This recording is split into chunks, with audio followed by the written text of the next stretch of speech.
अमरीकी साजिश से बड़े बड़े डाकुओं को इकट्ठा कर दिया गया, लेकिन शहबाज शरीफ खुशफहमी में ना रहे। हमने तुम्हें नहीं छोड़ना। इमरान खान का गुजरांवाला जलसे से खिताब, दावा किया जनूबी एशिया में सबसे ज्यादा रोजगार फराहम किया और मईशत को दुरुस्त समत गामजन किया। बलोचिस्तान में भी सियासी भूचाल, वजीर आला के खिलाफ तहरीक अदम एतमाद जमा करवा दी गई। तहरीक पर 14 अरकान के दस्तखत मौजूद। अरकान साथ न होते तो तहरीक पेश करना मुमकिन नहीं था।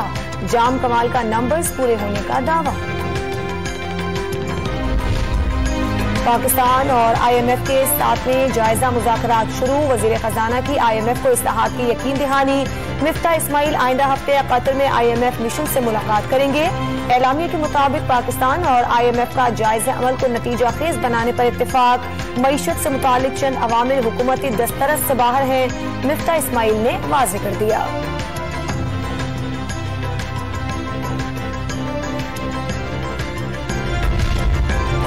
मकरान से गिरफ्तार मुबैना खातून खुदकुश हमलावर नूरजहां के सनसनीखेज इंकशाफात। असलम उर्फ अच्छू की बेवा यास्मीन नेटवर्क चला रही है। नदीम नामी शख्स दुबई से रकम फराहम करता है। अदम इस्तेहकाम पैदा करने में भारत मुलव्विस है। तर्जुमान बलोचिस्तान हुकूमत फराह अजीम की प्रेस कॉन्फ्रेंस। और जनरल हेडक्वार्टर्स रावलपिंडी में GHQ इन्वेस्टिज की तकरीब, 14 के अहले खाना की शिरकत। Army chief general Qamar Javed Bajwa भी शरीक हुए। आर्मी चीफ ने मुख्तलिफ ऑपरेशंस के दौरान बहादुरी का मुजाहरा करने वाले फौजी जवानों को एजाज़ात से नवाजा।